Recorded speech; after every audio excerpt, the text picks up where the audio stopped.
if they're coming back. They're printed. They should be printed.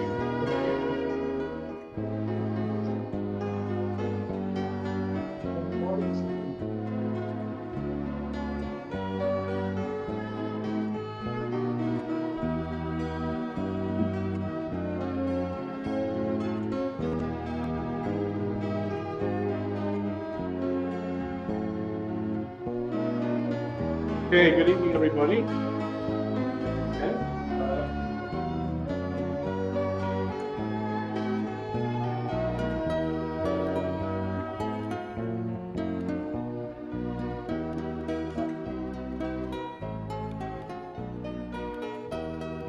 So we've got a lot of let's get started. We've got a lot of ground to cover. So, good evening, everybody, and welcome to lesson 2 of nurturing relationships. And I'm just going to, for those who weren't here last week, and for those who were, but just to recap on last week's central theme, before we get into listening itself, we're going to just review last week's central theme, which was about, the takeaway was empathy, but the central big idea, which if you didn't get it the first time, don't worry, it's okay. But the big idea last week was that we had two inner selves, two inner consciousness, two drives, the animal drive and the godly drive, animal soul and the human soul, or animal soul, godly soul, animal drive, human drive, whichever way you want to do it. And the animal drive, which is where the ego comes from, what does it care about? Survival. Survival. And what's on its mind? Itself.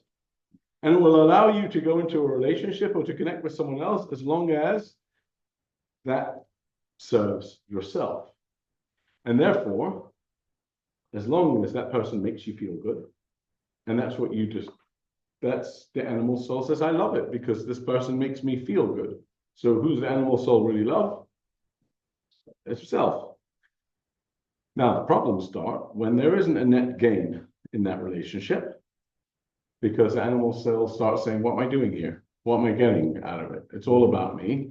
And the minute I don't feel that I'm getting the most out of this relationship, the animal soul starts saying, starts doubting it, starts getting into all different other things start coming in. And therefore, the animal soul will only empathize with another person to the extent that that person serves their interests. The minute connecting with that person, the emotional investment of that empathy costs too much for the animal soul is just not going to connect. The animal soul is, now it's not bad, the animal soul, it's essential, it's part of who you are. It's just what's dominant, what's in control. If you didn't have an animal soul, it'd be like a car without an engine. The engine is driving, not driving, the engine is giving the power, but the driver is in control. The engine is not the driver. There's a human being holding the steering wheel. So it depends who's holding the steering wheel. And therefore, the Tanya talks about this whole idea, the book Tanya, Central Chabad Philosophy, a book that deals with managing the human condition.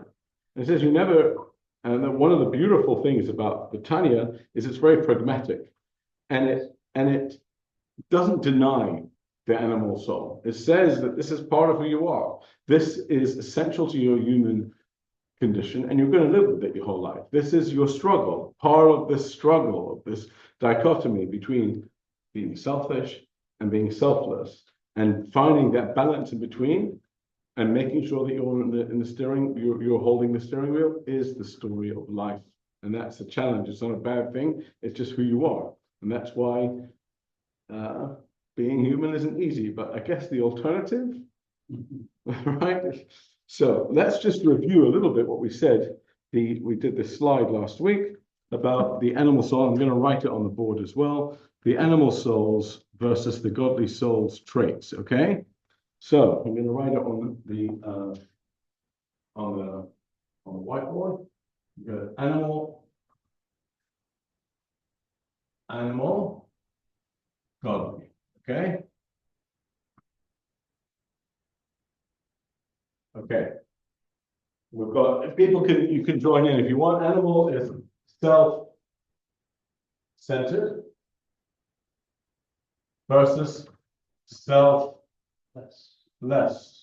Very good.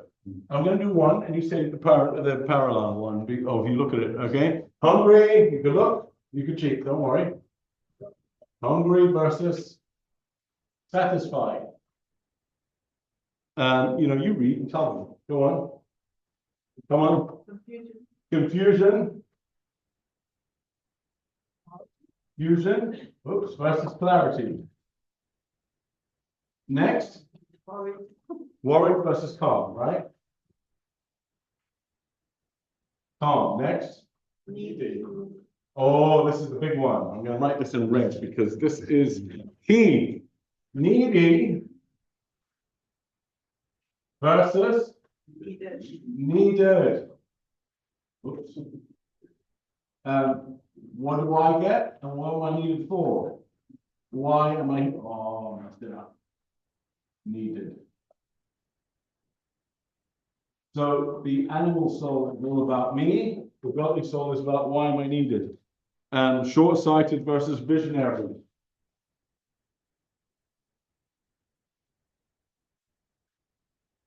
Visionary. And then we've got jealous. Ooh, another one.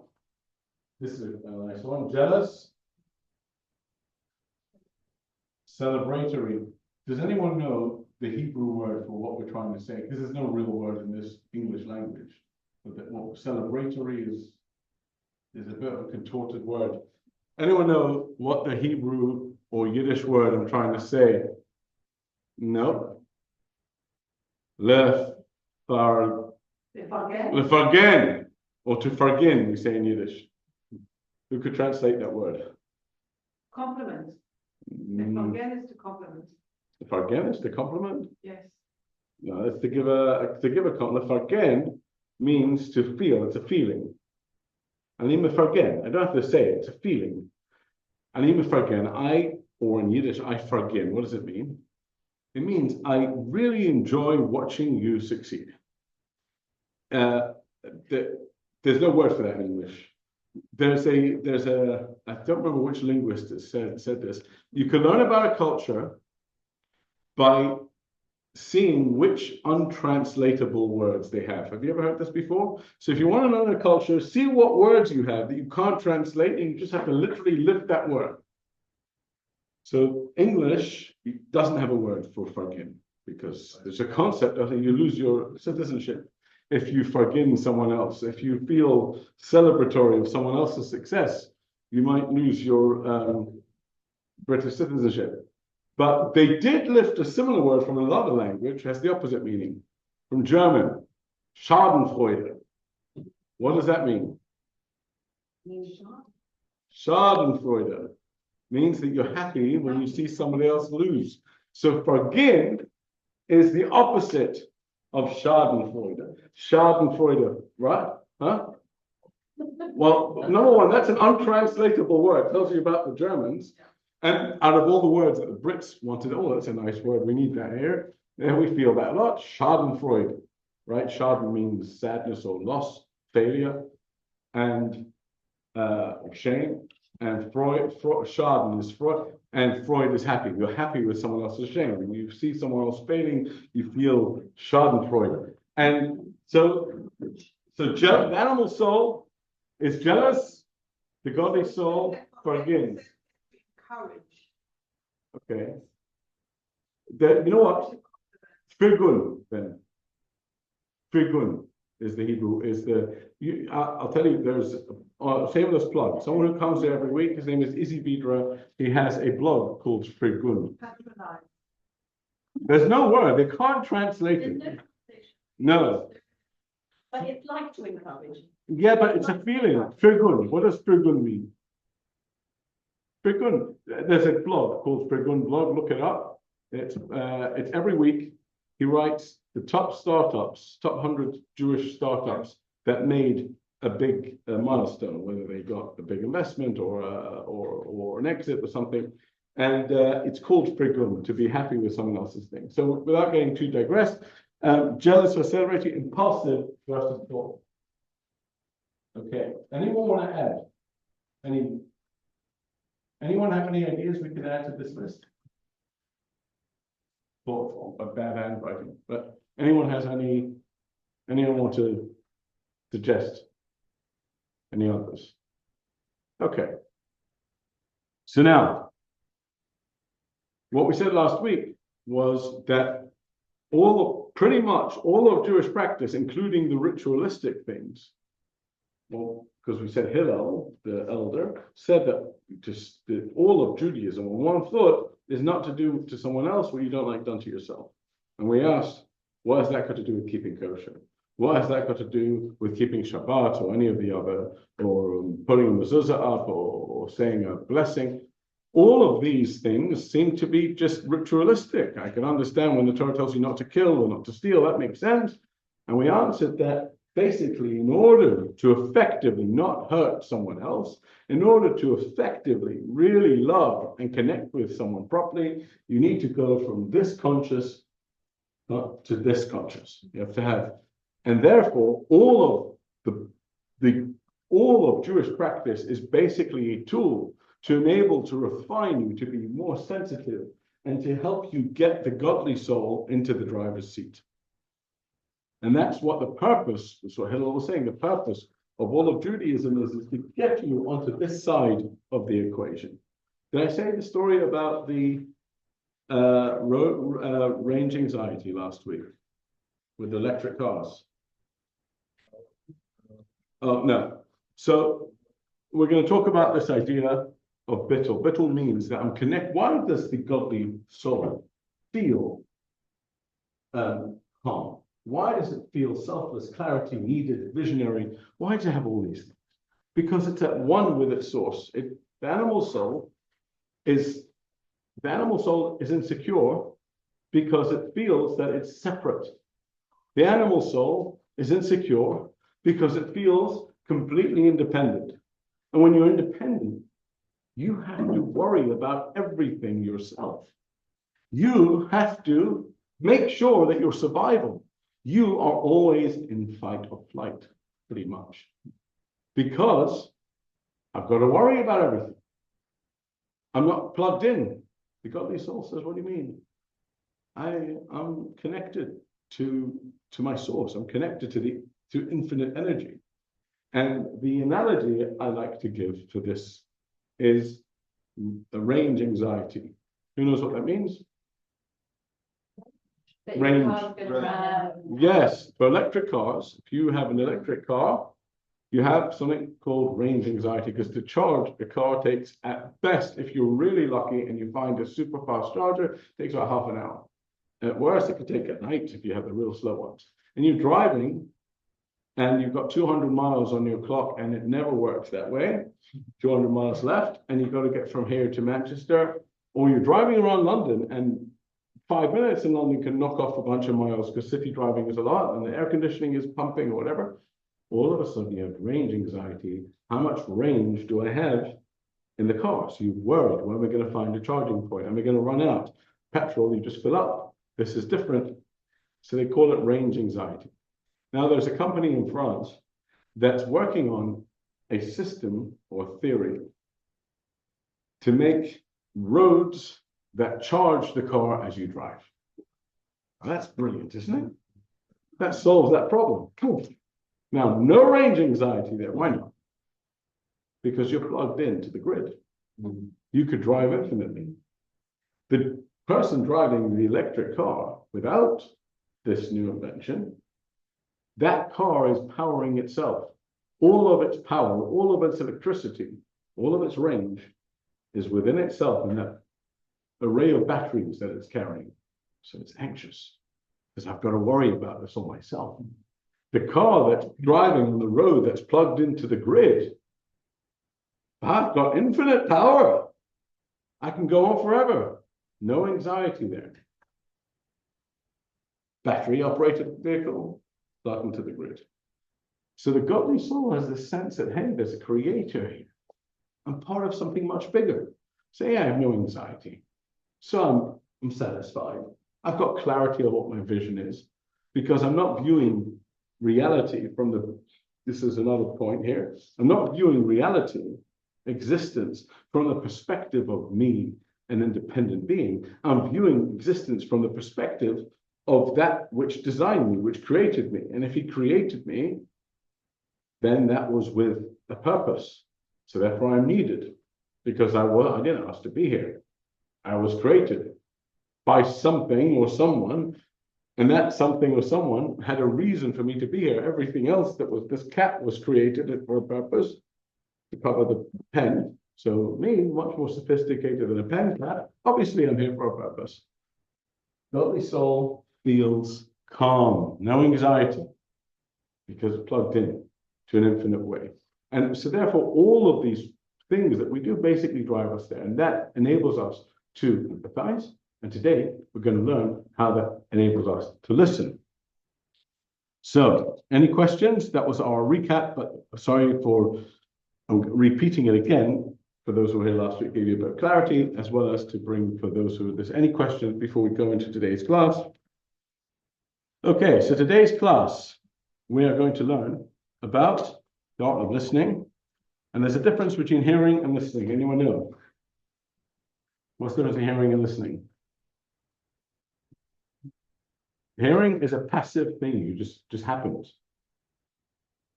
Comes in one ear and goes out the other. Yeah, someone else speaks, and hearing is that your eardrum is just banging. What's the most famous Jewish prayer? Hebrew Shema Yisrael. What does it mean in English? Badly translated. Huh? Yeah. It's really listen, oh, it's wrong. And the Siddur people, I don't know who first thought of it, it's listen, Shema. To listen. It's an active, not passive process. So, but why is it important? We're going to learn the following, just here. Today we're going to do, this is the way the class is going to run. We're going to learn about how listening is crucial for relationships, number one. Number two, we're going to learn how Jewish mysticism or deeper secrets or motivates us to be better listening.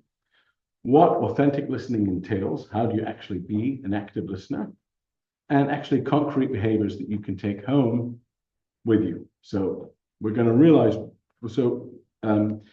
or Act 1, pop quiz. Act 2, so the children will ask. Act 3, out with the old and in with the new. And Act 4, 7 habits of highly successful listeners. But before we do that, we're going to, tell me if you think you're a pretty decent listener, raise your hand. You're good at listening? Yeah. Okay, so then you can go home. And that's it. We don't need me. We're going to actually do a little self-test over here. You ready? And don't be afraid, because I haven't yet met someone who's fully passed this test. That's a good one. You take a few minutes, and it's worthwhile. Open your books, take a pen. Everyone has pens. Please turn to page number 52. Exercise 1. And this is what you're going to do. You're going to go through the questions. And in the column where it says answer, you write A, B, C, or D. A is almost never, B is sometimes, C is often, and D is almost always. So A is never, almost never, D is almost always in that thing. Now, give yourself a few minutes. It's worthwhile. Take a pen and self-assess how you do it. I'm going to do it as well myself while we're at it. So, and also I don't always score the same way. Let me just give.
Hey, everyone finished grading now. The way you mark yourself, the score is first before you make your scoring.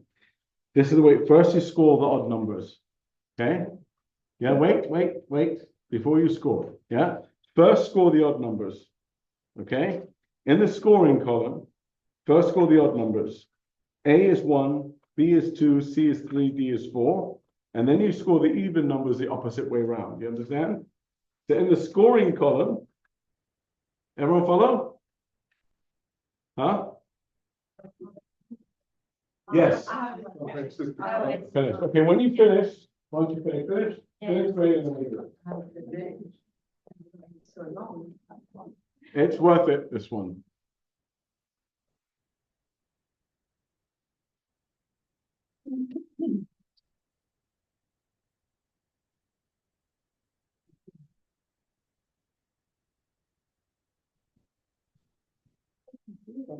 It's supposed to be confusing, because otherwise you'll cheat.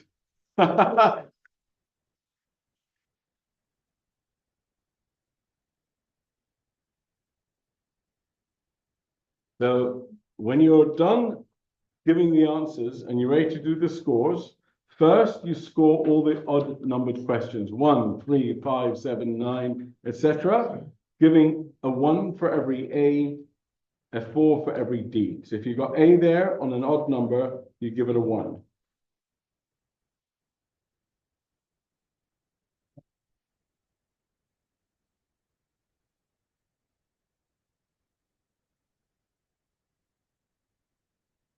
You do 1, 3, 5, you get it?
Then once you finish doing your odd numbers, you go back to your even numbers and you do the opposite.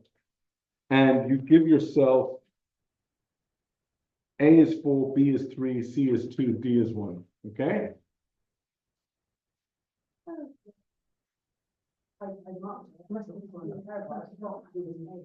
Oh, yeah, by the way, it's 2 pages. I think. By the way, everyone's terrible. I just want if you get above average or excellent, you can leave.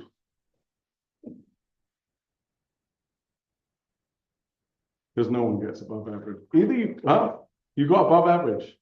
You didn't. Oh wow. You marked it correctly. Very good. Okay, so come. Huh? Please. Okay. So once you do the, are we, anyone want to share their thing? I haven't finished grading my own, but,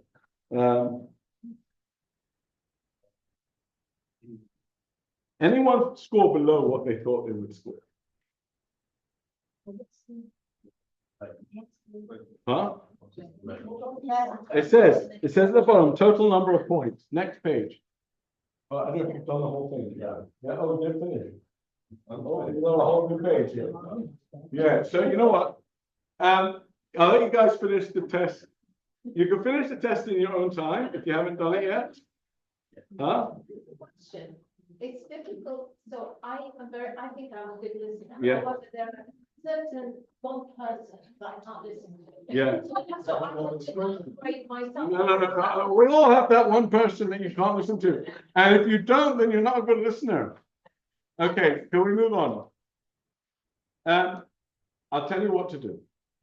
Take it home, finish it, and then And then Michelle, ask your husband to fill it out for you Yeah. on his behalf. What he thinks. If I could, if I was a little town, I would think on my parents, but it's that one. She just said the same thing. Yeah.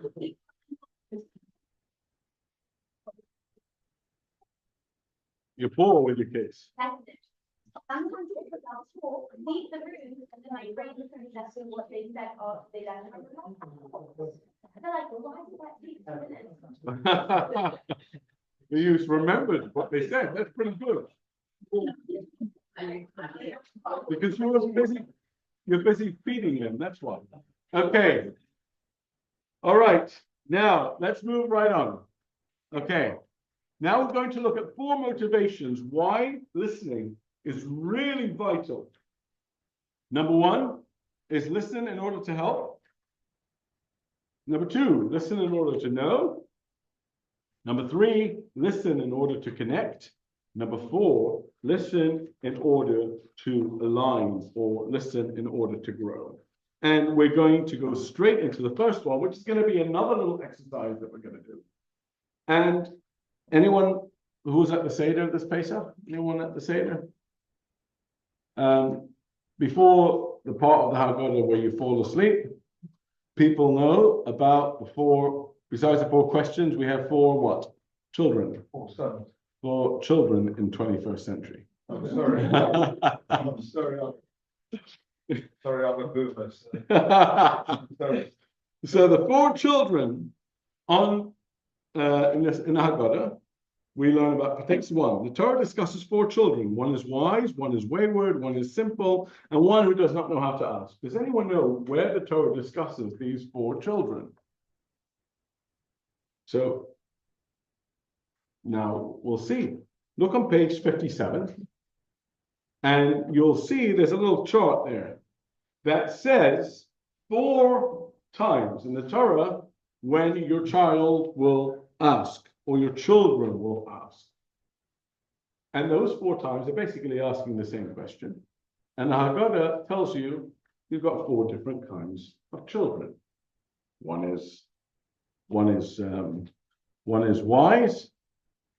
1 is wayward, 1 is simple, wicked, 21st century wayward. 1 is simple, and 1 doesn't ask.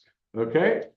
Now, these are these 4 children. Now, what we're going to do is, if you look at exercise 2.2 on page 58, it's going to give you, you've got these 4, so let's do it together. We'll do it together. Page 57, when your children ask you, what is this service to you? That's 1 child. Which child do we think that one is? So the Torah is looking at these 4 verses, and it's saying 4 kids asking the same question. The same question. Basically, all 4 kids are asking, what are they asking? What's going on tonight? That's all it says. What's happening? What is this? Okay, but 1 second. 1 says to you. But what about the Torah is relating the same thing 4 times. When your children will ask, and based on the same question, the answer is different, because we don't answer questions, we answer people. So we don't answer questions, we answer people. So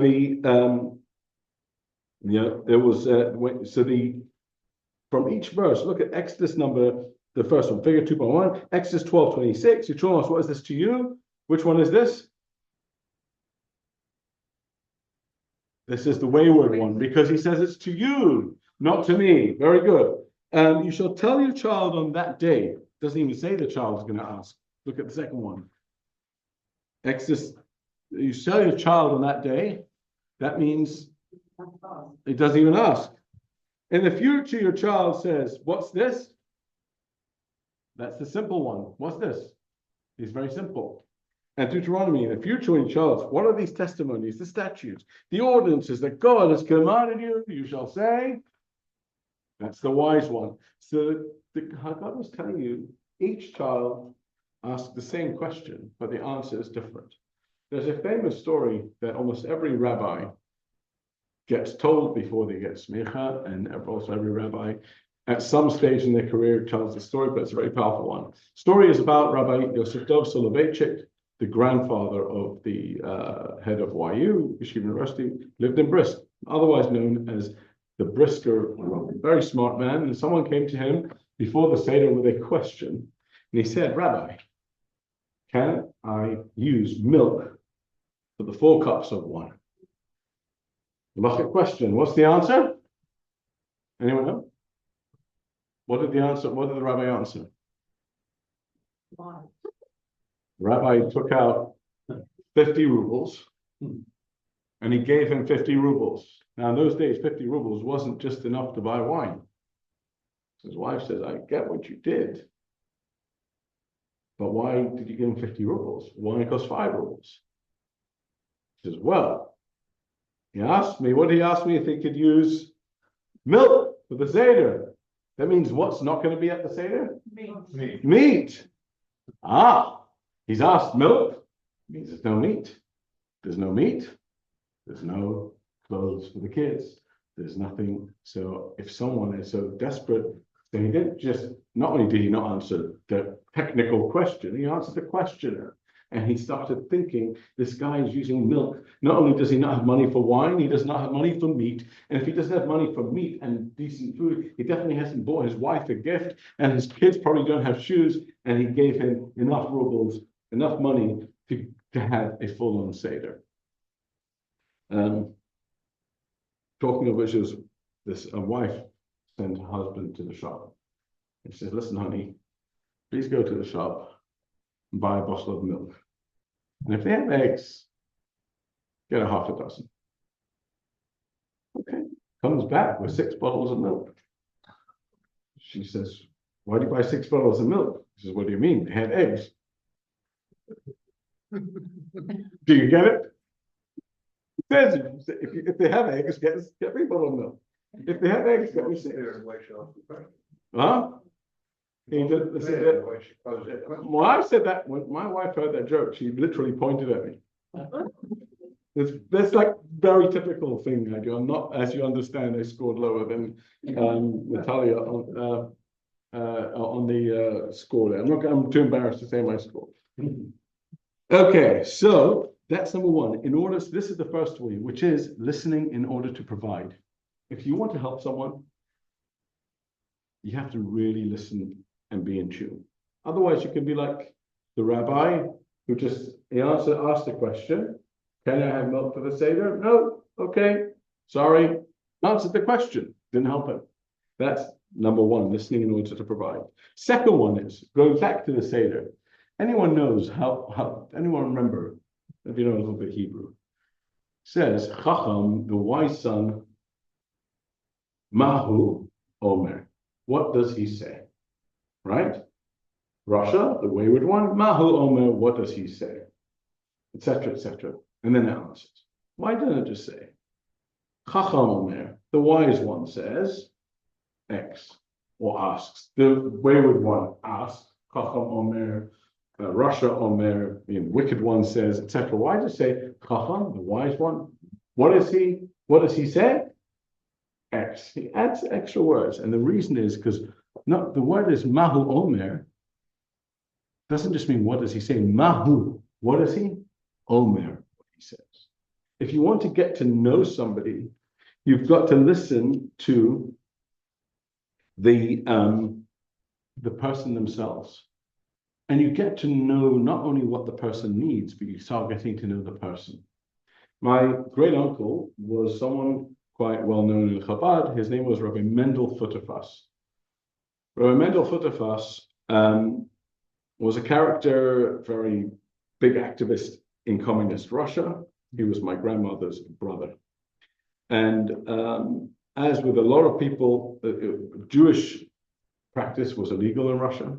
You had to hide the fact that you did anything, and hide means underground. And see, because if you were caught teaching your children any Jewish text or religious text or anything like that, you were sent to Siberia, your children to a Russifying orphanage, so they should forget everything. So it was very, very difficult.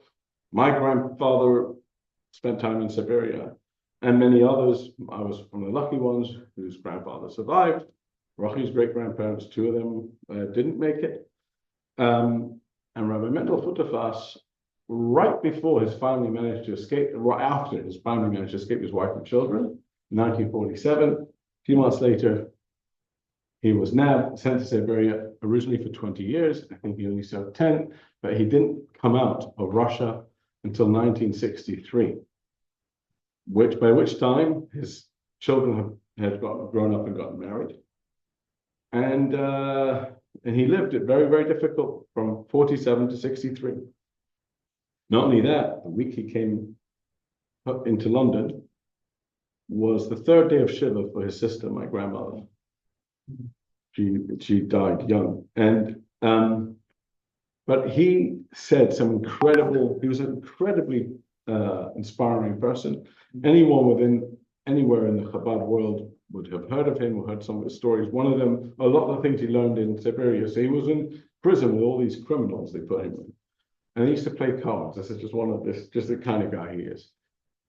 He used to play cards. And it was the guards didn't like it. So they would open the door and no cards. Guards would turn over the whole cell with 30 guys in it, whatever. No cards. God closes the door. Within a second, they're playing cards again. Open, close, never found the cards. So my uncle, Rabbi Mendel Futerfas, says, where do they hide the cards? Because it takes a second. Where do you think they hid the cards? Up there, he stripped them all. He hid them in this guard's pocket. That's where they put them. The guard would never look. The Mendel Futerfas would say every single story, like he had so many, everything had an answer. He says, we're always looking to solve some problem. We're always looking for the answer. We're always looking for the solution. There. Somebody else has got the answer to my problem. Somebody else is going to solve my problem. Somebody else is going to save me. It's in your pocket. And he said, the last place, they knew that God would never look there. Because we all put with the same thing. Now, he lived in Israel, but before he had a son here in London, and he came to visit him towards the end of his life, and he got sick and he couldn't go back to Israel. So he had to live here in London. He was homebound. And every Shabbat, people would come to visit. It was once along the Shabbos afternoon. And that Shabbos, somebody from a guest speaker came to town and said an amazing story. Anyway, after shul, a long Shabbos afternoon, people are coming to visit him, and one person comes over. This is what happened in the synagogue today. We have this speaker. He said this amazing story. Blah, blah, blah. And he goes. Half an hour later, someone else comes back. They say, "Hey, how you doing? Oh, it's very nice. You know what happened in the synagogue this morning? We had this speaker again. He says the whole long speech again, the whole story. Okay. A third guy comes. He does the same thing. So he had an attendant, and he says, "You've heard the whole story 3 times. Why don't you just tell them you heard the story?"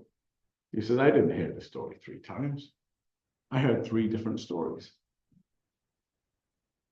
I heard 3 different stories because each person said it differently. I had 3 completely different people." So listening, in order to know, you get to know the person when you listen. So it's not just one is listening to help, 2 is listening to know, and 3 is listening to connect. Look at text number 3. King Solomon says, King Solomon wrote a book called Shir HaShirim, Song of Songs, which is a bit like a romance novel. And he uses it as a metaphor for the relationship between the Jewish people and God. And he says, "Show me your appearance." This is about a girl and a boy, and he comes to her and she's not interested. He goes home and she says, "Oh, I'm sorry, I wish I would have come." He said, a typical romance, but it's quite layered and deep. He says, "Show me your appearance. Let me listen to your voice, for your voice is pleasant and your appearance is comely." Meaning sometimes we listen to people, not just to help them, not just because we want to get to know them, we know them, but just hearing somebody's voice, talking to them, bonding with them, It's a very, very powerful level of connection. Just talking connects, yes, if you listen properly, yeah?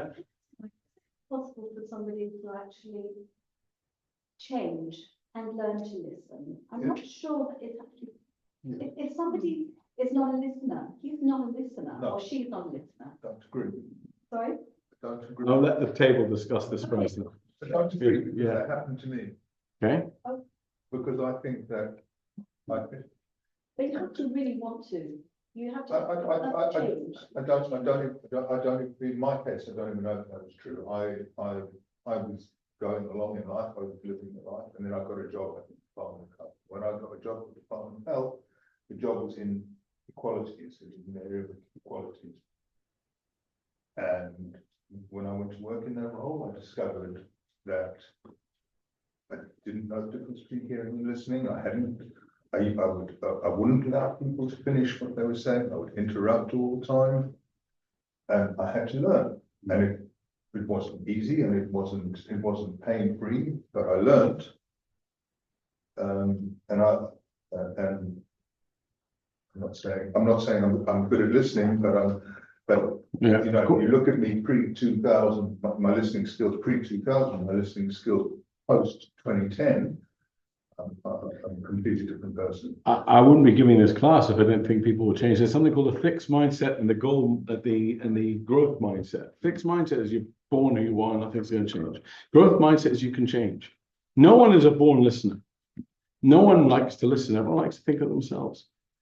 We don't really have a godly soul until we're about 13, 14. A baby just thinks about himself. No one's born thinking about other people. So this grows and it's a muscle that you have to exercise. Anyone else want to say? I wanted to just ask you, how did you become aware of that? What was the term? I was made aware of it by colleagues. So people- I would sit in meetings and I would be told, you interrupted again, Marsh. You're interrupting, don't interrupt. And you know, people would point out to me that they had said something and that I'd not heard all of what they'd said, or I misinterpreted what they'd said. So if I can just add, the worst sign, the characteristic of a salesman is just to talk, because you're there to sell your product. Yes. Correct. And today, it's really about listening, because you're there to solve a problem. So you better know what the problem is before you start talking about your product.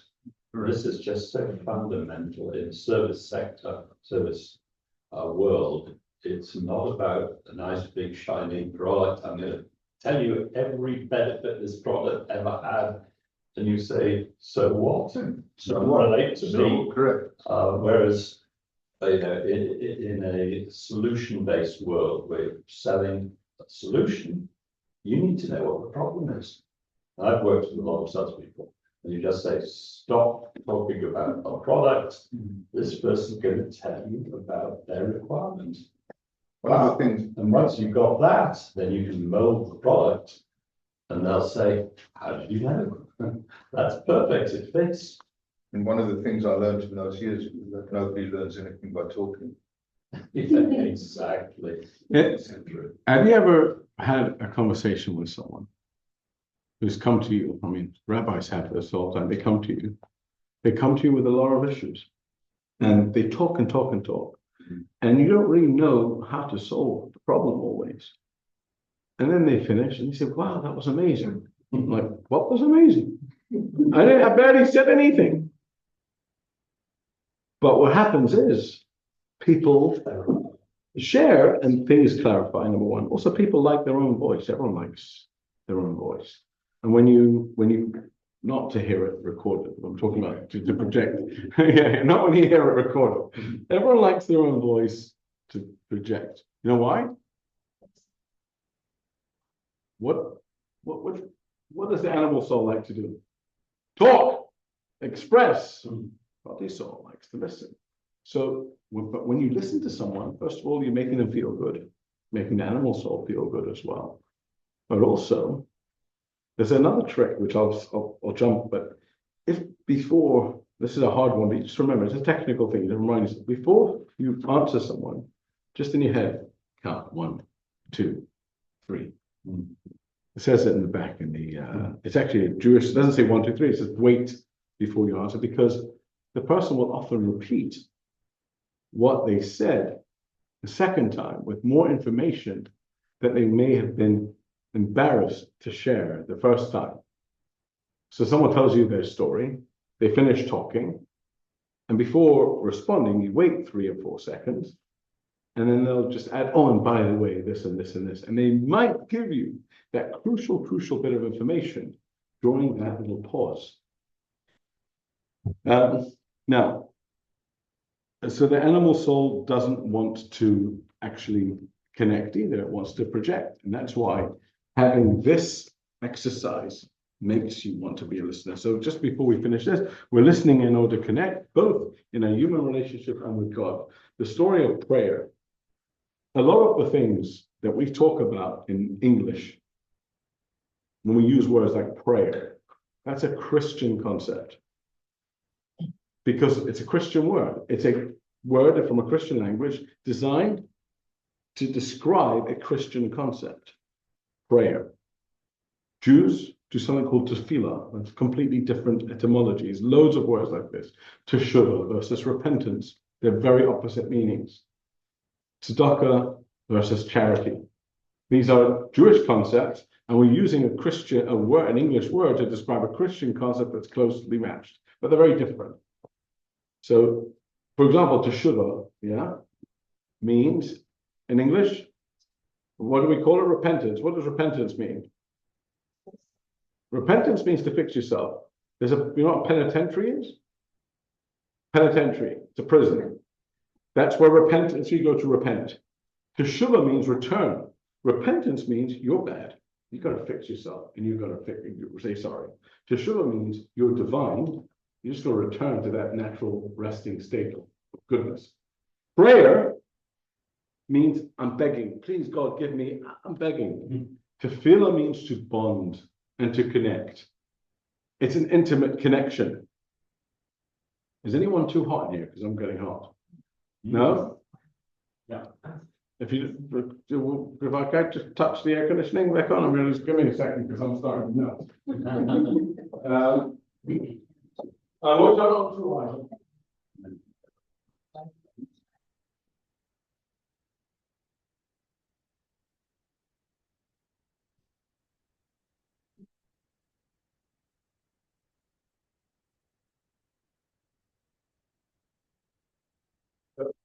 The story of prayer in the Jewish view is there was a king who came to town, and he gave all of these top people who did some amazing stuff. They arranged for him to get an amazing trip to the Middle East. And he said, I'm going to give you all a gift. And he made trillions of dollars in trade on that trip. And he was so excited with his staffers. He says, you can all ask for one thing. So one guy says, I want that $400 million jet. Just kidding. One guy says, I want something else, but this is a real king, not a president. And the third guy, smart guy, he says, I don't want anything. I just want to have a few minutes with the king 3 times a day. I don't want anything else. That's smart. The others, they get their gift and it's gone. Just I want to spend time with you. I don't want anything else. That's listening in order to connect. The next level is what we call listening in order to align. Okay, what does that mean? You look onto page number, text number 4. I'll just tell you this story. This is a deeper level of listening. And this is, I'm not listening in order to hear a message. Judaism believes that you're here for a mission. And every single day, there is something coming, guiding you on your mission. And therefore, when you listen, you're listening to learn, to learn something of, it's a sign of somewhere you need to improve yourself. So there was a story of text number 4 says about some big, deep, mystical scholars who were traveling. And Hillel Paritch was traveling. You could read along with me. I'm going to paraphrase it, but you could. Whenever Hillel Paritch traveled, he would take along his student Shalom Uminer. Anyway, one day they stop at an inn. What happens at the inn? He starts going into contemplative, meditative prayer. But he was so deep in his knowledge of mysticism and Kabbalah and understanding the nuances and the depth of each word, it went on and on and on until he finished the evening prayers. It was so powerful. Already the sun had risen because he ended up praying the whole night. But he couldn't go back to sleep after that. It was such an elating experience. He started to pray, prepare for praying the morning prayers because it was already morning. But by the time it took him to go through all of his prayers, by the time he said Shema Yisrael Hashem Elokeinu Hashem Echad, the middle of prayer, it was already time for mincha. Now the innkeeper was a simple man. He comes in, he's like, oh, what an ignoramus. He just basically comes in, he sees this guy's been davening the whole night, and in the morning he spent the whole night praying. He says, I'm not like that, I just say the Shema Yisrael, and that's it. What an ignoramus. Now this poor innkeeper, he was a simple man, he could barely read. And here there's this big scholar who's thinking all the depths of Kabbalah and Jewish thought and working on himself. And this guy goes and just wipes him off, saying like he's an ignoramus, he doesn't even know how to read. Now, how would the animal soul react to such a comment? Who are you? Do you know who I am? I'm this incredible scholar. I've spent years studying and all meditating, and you don't even know how to read. You're telling me that I'm ignorant. That's how the animal soul would react. But what does it say? His teacher required that these words of the simple villager had a profound effect on Shalom in terms of motivation to self-refinement. In fact, it affected him more than my 3 years of studying with him. His teacher said that the student grew more out of that comment from the innkeeper than the 3 years of studying with one of the greatest leaders of the time. Why? What he learned, I don't know. He probably learned that this innkeeper, with this, his simplicity reaches the same level as inspiration that I'm trying to talk myself into with all of my amazing Kabbalistic thoughts. And this guy goes straight for the truth, whatever his thought was. But the point was that if I'm hearing something, why am I hearing this? What am I needed for? The information, if the information is coming to me, it's relevant to me. That's the one way of looking at it, or one way of looking at it. Someone's talking to me, I must be doing something else. So when information comes across your page, then you have to see that as what's the message in it? Why is this coming to me?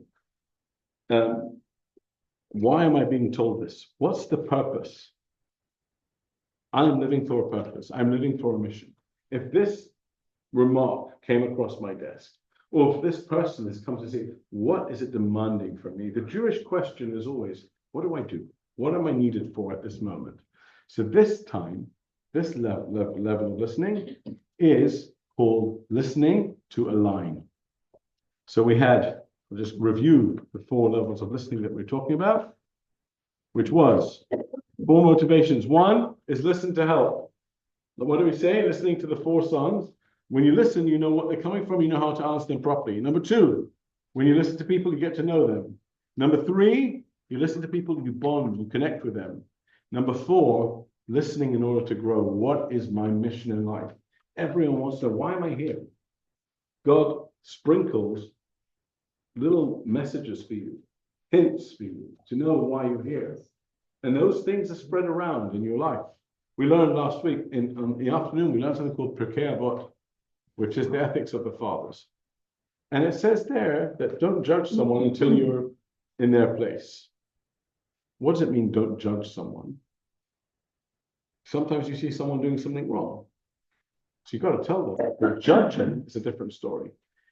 Judging, it's not your place to judge that person. They need to be fixed. We'll talk about that in future lessons of how to deal with those kind of sticky situations.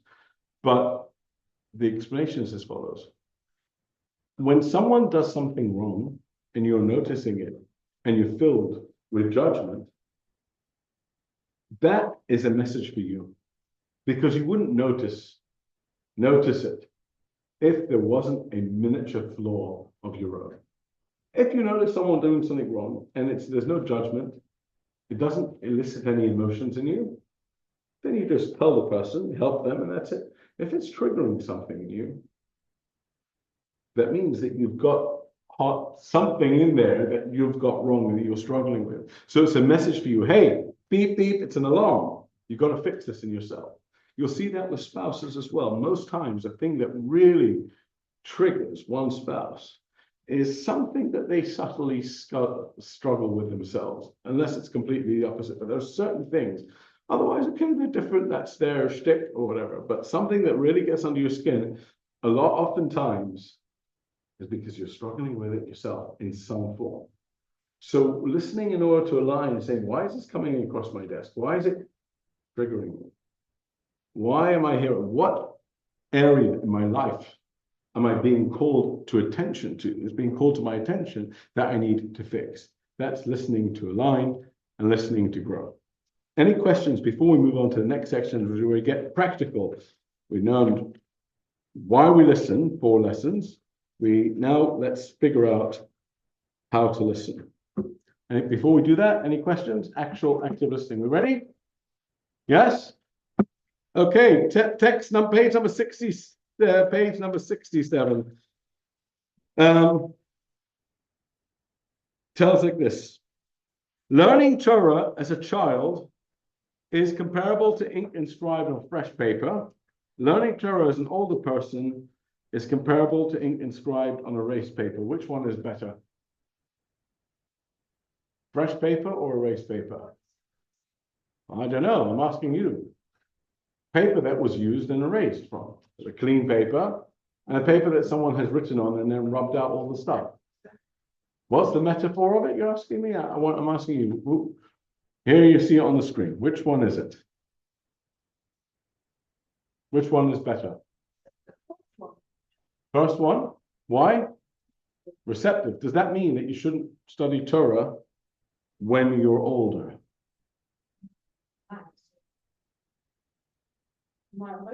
Yeah, but one is full of marks. You can't really, it's hard to write.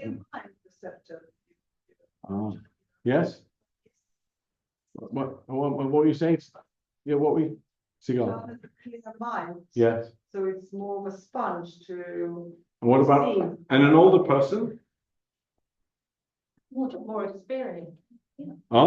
So should older people not learn? Yes. What were you saying? Yes. Something. Imagine like it's going to push you to a new, like it's going to change the shape of the page. You can't go in knowing that, like thinking it's just going to fit in with what I know. You have to go there and like literally listen with new ears. Listen with new ears. So look back at what it says here. It says learning Torah as a child. You can approach a new idea as an adult. I've got my preconceived notion. I know all this already. This compares to what I did in that course last year somewhere else, and I did this and I did that, and I've learned this and I've learned that. That's learning as an older person. It's full. Your head is full. You can't take it anymore. Or you could learn as a child. I'm going to clear my mind. The Talmud talks about one of the sages from Babylonia who went to Israel to study from the, if you did the Talmud course, the Babylonian Talmud, Jerusalem Talmud. One of the Babylonian scholars moved to Israel. And he was one of the biggest teachers in Babylon. And he fasted for 40 days. He should forget what he learned, so he can be receptive with an open mind to the new scholarship that he was receiving in Jerusalem. If you look, and it's very powerful about this active listening that we're talking about. If you look at it on text number 7, if anyone would like to, just one second. If anyone would like to read text number 7, page 69.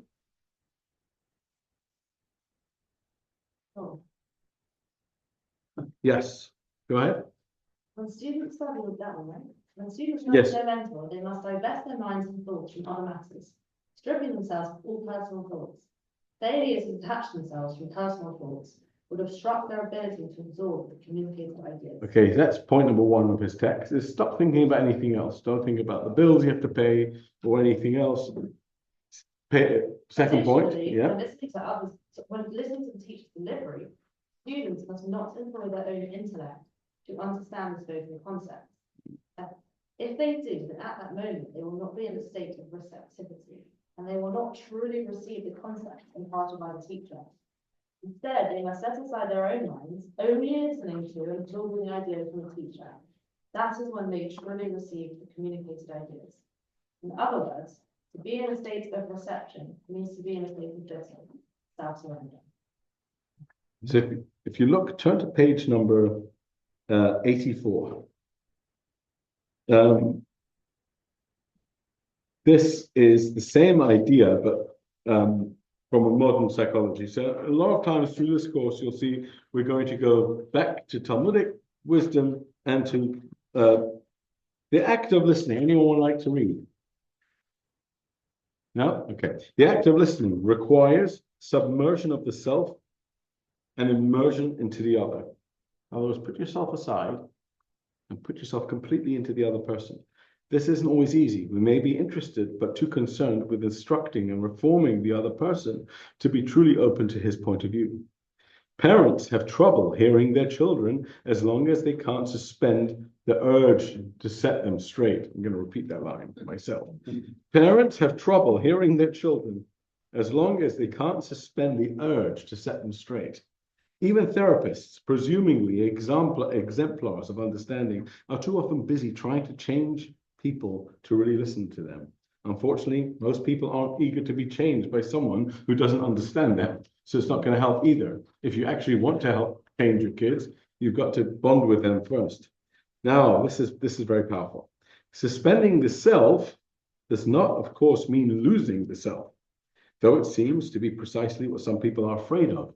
If I forget, if I'm listening to my teacher talking, and I'm going to put away all my thoughts on my side, I'm going to forget my own ideas. That's not what it means.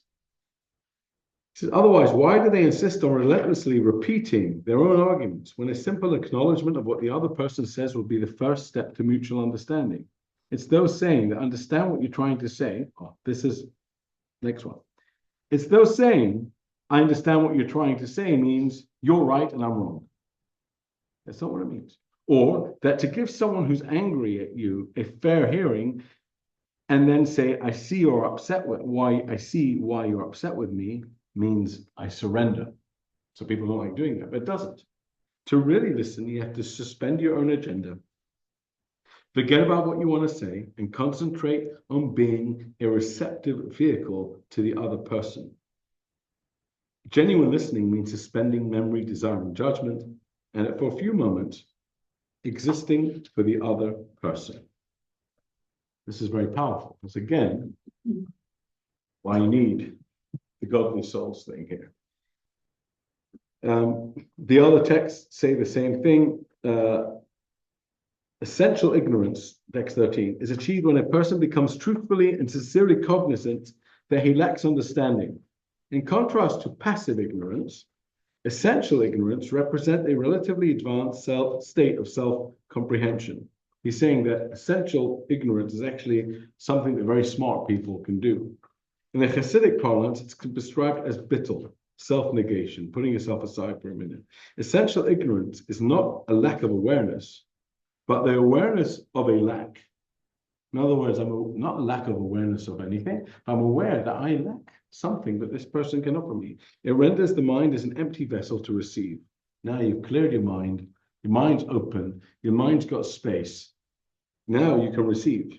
Without bittul, the mind cannot function. A true vessel to admit wisdom, because its standards of admission are distorted by bias, emotional needs, background, and habit. Essential ignorance motivates individuals to pursue truth regardless of the cost or consequences. So that's first thing, quiet in the mind. And if you notice, the word listen is the same letters as anagram. Quickly, who's good at Wordle? Very good. Listen thank you. It's the same words as silent. So quiet in the mind. Two things. First of all, remove distraction and don't analyze. What were you saying? Huh? That's freaky. So distraction, but if you want to listen, don't remove all distractions, don't think about anything else, and then analysis. And for the men in the room, sorry for being it's very stereotypical and generalizing. I would like to show a video that maybe some of you have seen, and you should have, if not. And for the women, it might give you a little bit of explanation about men, but men and women are not always fit into this category, but this is something that really helped me in the early days of my relationship when I saw this video. If you want the link to share with your husbands, I'm more than happy to share it with you. But Roger, when you're ready. It's just, there's all this pressure, you know? And sometimes it feels like it's right up on me. It's just, there's all this pressure, you know? And sometimes it feels like it's right up on me. And I can just feel it, like literally feel it in my head, and it's relentless, and I don't know if it's going to stop. I mean, that's the thing that scares me the most, is that I don't know if it's ever going to stop. Yeah. Well, you do have a nail in your head. It is not about the nail. Are you sure? Because, I mean, I'll bet if we got that out of there... Stop trying to fix it. No, I'm not trying to fix it. I'm just pointing out that maybe the nail is causing... You always do this. You always try to fix things when what I really need is for you to just listen. Yeah, see, I don't think that is what you need. I think what you need is to get the nail See, you're out. not even listening now. Okay, fine. I will listen. Fine.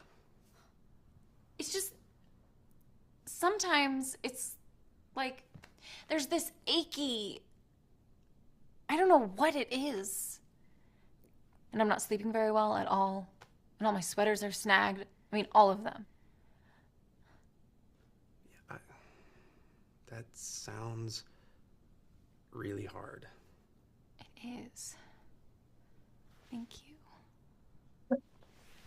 Ow! Oh, come on. Ow. If you would just... Don't... Try to see things my way.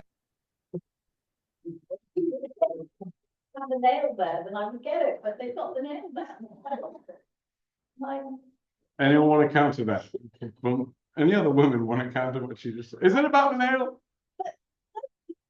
The nail. What I mean, but it is about, I mean, the fact that they've got a nail in her head. Yes. It's, you know, it's, I think it's giving the opposite. Is it not? What's the message of the video? What do you think the message of the video? Yes. And what solved her, what made her feel good?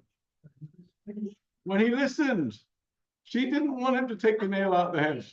Me, I feel the visual nail. We listened because of the nail. Sorry? We listened because of the nail. We focused on this completely because of the nail. Yeah, the whole point was the nail. Everyone laughed, but the nail was in there. But so the point, you know, it's not overanalyze it. I think everyone understood that, right? I think it's brilliant because sometimes just listen. Okay.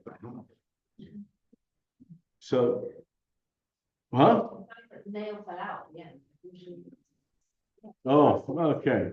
But no, she can live with the nail as long as she has someone who listens to her complain about the nail. It's not just, by the way, it's not just women. It's just men don't know how to listen without trying to pull out the nail. Yes. Men complain about do they want us to pull out the nail or do they want us to inside? Depends on the man. Well, it depends how empathetic you are.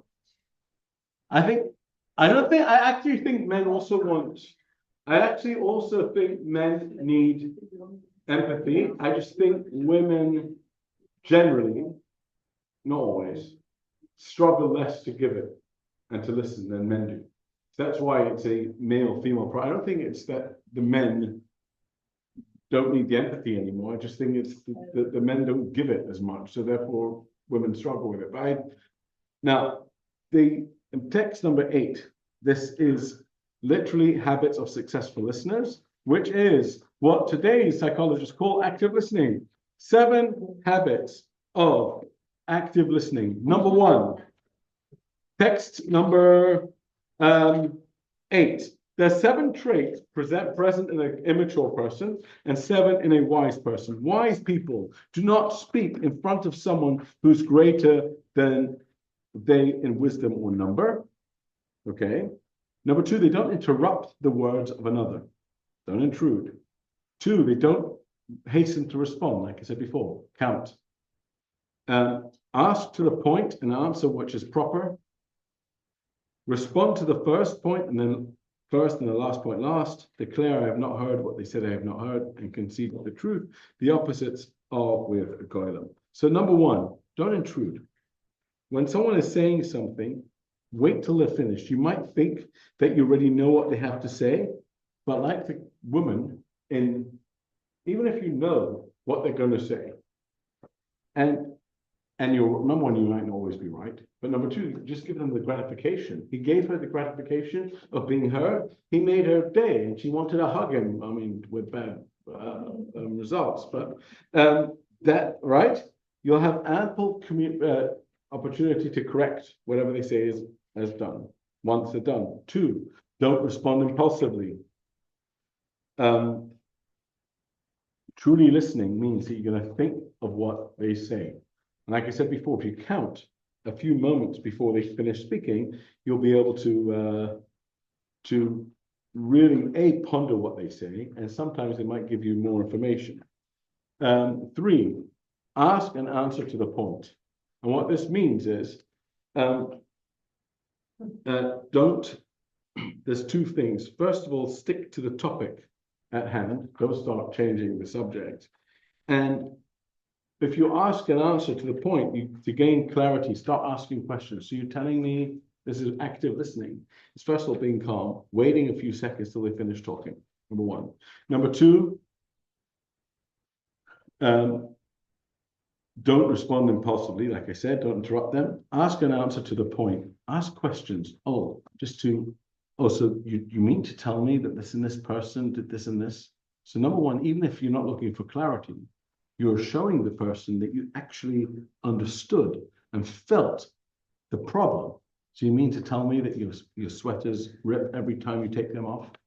Not because of the nail, but right. And even though he knew that, you're telling the person, I get what you're saying, number 1. Number 2, you're also prioritizing what's most important.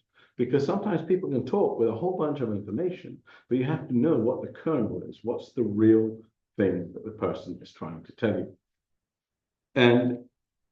And when you do that, it gives them a bit more space to listen and also respond in order. There's 2 ways to understand this. When you respond in order, the first thing first and the second thing second, it shows that you're putting priority to what they feel is most important. However, sometimes people can sequence what they're saying from an intro to the most important. So it means identify what's the key thing that the person is saying. Answer that first. Give credence to the first thing that they're talking about. And also, finally, say you didn't know. A lot of times people are embarrassed to say, oh, I didn't know that. So they start interjecting, or they start cutting people off, etc. There's a powerful story on page number 89. And who knows the story with King Solomon and the 2 mothers who are fighting over a baby? Anyone know the story? So 2 women come to King Solomon and they're fighting. This one said the baby's mine. This one said the baby's mine. And King Solomon, what did he say? Cut the baby in half. And one woman said, yes. One woman said, keep it. It's not my baby. He said, all right, it's your baby. Basically, it's 2 women were fighting over a baby. King Solomon says, cut them in half. One woman agreed, I don't mind having half a baby. The other one said, I don't care, you just keep the baby. and as long as it lives. And King Solomon says, okay, that's the mother. Now that's a famous story, but look into the actual way the Torah tells us the story, and you'll see some incredible wisdom in active listening displayed by King Solomon. So those women come and they say this story that the two of us live together in a single home. We share a house. Both of us had a baby within 3 days to each other. One night, the other woman's son died while I slept. And while I was sleeping, her son died. And she came to my bed and she took my son from me and she laid her dead son in my bed. I woke up in the morning and I saw to nurse my son. I saw he was dead. I looked closely at him and I realized that it wasn't my son. Now, text 15. The second woman argued, not so. My son is the living one. Your son is the dead one. However, the first woman said, look at the words carefully, not so. Your son is the dead one. My son is the living one. And thus they argued before the king. Now, what does King Solomon do? Watch. He repeats active listening, repeating what the other person is saying. He repeats back to them what they're saying, and then he makes his decision. This one says, my son is the living one, and your son is the dead one. And the other one says, not so, your son is the dead one, and my son is the living one. King Solomon already had his answer at this point. Please tell me, in his active listening repetition, where did he find the answer? Look at the text. So King Solomon is saying, wait, this one says, my son is the living one and your son is the dead one. The other one says, not so, your son is the dead one. My son's the living one. I know it's right. This is what they put first. Each one puts their interest first. The first woman, what was her interest? My son is alive. That's her concern. The second one, your son is dead. That was her primary concern. Her primary concern was that woman shouldn't have a living child while my son died. She wasn't here in front of the king to ensure that her son lives, but to get her son, she was there to ensure that the other woman should have a dead son. And in this sequencing, which King Solomon learned about how? By repeating what they said and listening what was first, what was last, and then he got it. And then he did his trick. Because he knew how they'd answer.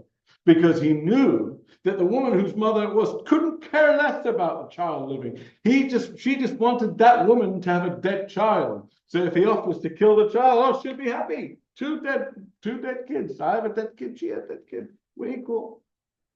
And he knew how it would play out based on their sweet concern.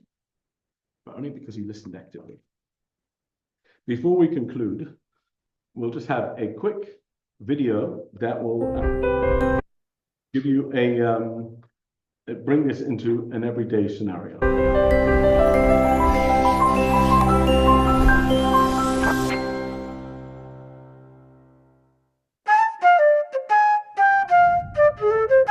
When sound waves hit our eardrums, we hear, but are we truly listening? Often not. True listening involves a set of behaviors that form the foundation for authentic communication. To see this in action, let's eavesdrop on a conversation between adult siblings, Hannah, Leah, Ben, and Isaac. Their elderly mother is returning home after a hospital stay due to a bad fall. They're discussing her future care. As we listen in, we'll spot some effective listening behaviors, and some blunders too. Here's what we'll do. When a sibling displays a good listening behavior, they'll earn a medal. If they slip up, they'll get a zap to help correct the behavior. Ready? Mom's coming home Tuesday. We need to plan her care. Dr. Johnson's concerned about her hypokalemia. I wonder if Dad can handle... Dad's tough. We've all heard his Vietnam stories. I think he'll manage just fine. Hannah interrupted, undermining effective listening. Oh, I think I cut you off. I'm sorry. Isaac, what exactly is hypokalemia? And what did Dr. Johnson recommend? Leah admitted she didn't understand. That type of honesty is key to good listening. Dr. Johnson suggests we contact Golden Years Manor, a nursing home. Hypokalemia is low potassium in the blood. Isaac answered out of sequence, a subtle but important mistake in listening. If I could, just for a second, I want to update you all on my marriage. We're seeing a therapist, and I'm not sure where it's going. Ben changed the subject, a listening no-no. But we can discuss that later. Thanks for explaining, Isaac. I'm not sure about a nursing home, and I'm also worried about Dad being alone. But you're suggesting Mom would be better off at Golden Years. Can you explain why? Hannah asked a clarifying question, an excellent listening move. Dr. Johnson mentioned that hypokalemia can cause fatigue, irregular heartbeat, and muscle weakness, which might make it hard for her to breathe. The staff at Golden Years are trained for this. Oh, I didn't know any of that. Thanks for clarifying. Ben acknowledged learning something new, an important listening behavior. I think we should keep Mom at home. Leah finalized her opinion too quickly after hearing the options. That's quite the opposite of good listening. Actually, I take that back. I'd like to sleep on it before deciding. Leah is now open to considering what others said. Good listening. We wish Mom a speedy recovery. Meanwhile, this conversation reminded us of listening behaviors that the Mishnah lists as crucial for effective communication. The more listening medals we earn, the better our communication will be, and our relationships will be greatly enhanced as a result. Okay, so the takeaway today is speak less, hear more. You have one mouth and two ears. Remember that. Always carrying that reminder with you. So key points, page 75. Hearing is the perception of sound. Listening requires opening the mind and heart to absorb an articulated message. Hearing is effortless. Listening is a challenging art to master.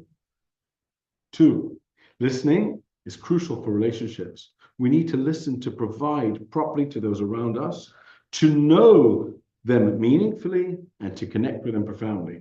The first 3 things we said, right? To listen to provide or to help, listen to know, and listen to connect. Providing to others, for others, knowing others, and connecting with others are not inherent to the makeup of the animal soul. Listening becomes more natural when we are tuned with our real selves, our best selves, the godly soul. Giving the godly soul, which is a natural listener, a stronger voice in our lives. By the way, the animal soul is thinking to himself, what do I need to care about you? I don't care about your story. One thing I forgot to say, the animal soul views other people as a footnote of their identity. That's how you view the world. I'm me, and you're a footnote of my identity. There's Betsy, and then there's in my life, there's all these people. There's the people that come to shul, there's my kids, there's this. They're all footnotes in my identity. That's the animal soul's view of the world. Last week, we learned also in the Mishnah, it says, if not for authority, a man would swallow each other alive. It doesn't say you'd kill each other. It says one person would swallow each other alive. What does that mean? How could you swallow someone alive? If you're swallowing them, they're dead. So the explanation is, if not for the authority, if not for viewing the world through the godly lens, you eat each other alive. Meaning the person's still alive and healthy, but you've just gobbled them up as part of your existence. You've cannibalized them, so to speak. Because that's what the animal soul does. It sees everyone around it as just another accessory, another footnote in their existence. That's called eating them alive. So the animal soul will only listen to the other person as long as they're part of the footnote. That person as their own world doesn't exist. Okay? But the godly soul is a natural listener. Sees the other person. I'm not here for me. I'm here for my creator. And you are a world as well, just as infinitely great as I am. And therefore, if you have something to offer, and you have something to say, and your dreams, and your goals, and your purpose is just as important, if not as more important than mine, because I know my own deficiencies. So the godly soul looks at someone else and says, wow, that's a divine being with insane, infinite, divine potential. I want to help that person, not for me, but for them. And that's why the animal, the godly soul wants to listen. Number 4, Jewish mysticism emphasized the importance of living with a mission mindset. And therefore, discovering how every experience, including the words you hear, relates to our greater purpose. This awareness motivates us to listen and align with what God expects of us in this moment. Now, if you know that anything someone else may be telling you, and it doesn't mean listening to every nudnik. There are lots of those, and sometimes the reason why they're there is to usually motivate your discipline and diplomacy to move on. But generally, besides that, if someone's telling you something, your life is mission guided. It's not about yourself, it's about your purpose. That person may have the hint to what's important for you. Number 5, to listen means to adopt a child mindset, quietening the minds, not only from the thoughts unrelated to the subject, but also from reflection and judgment about the articulated message. Not just not thinking about something else, but taking away your own biases and judgment and being open. After the speaker concludes, the second step of good listening is carefully analyzing the message to read between the lines, as King Solomon did. Finally, the Mishnah advocates several communication habits to create an environment conducive for good listening. Thank you very, very much. And I will stay for questions if anyone wants. Next week, we talk about the art of disagreement. Disagreements, how do Jews disagree? How do we deal with a relationship where someone has a very different perspective from us? Powerful, powerful stuff is coming next week. And finally, please look at your papers and take a moment, either now or when you get home or tomorrow morning, to give a little bit of thought to how, if you look at the exercise at the end, which of how you can put this into practice on page number 73. And don't forget, if you haven't done your self-assessment of your listening, do it at home and and if you are married and your spouse is not here, or if they are even, just give assessment of you. And just don't kill me if you don't like the results. Thank you very much, and we'll see you next week. Don't forget to question the 29. 1 second.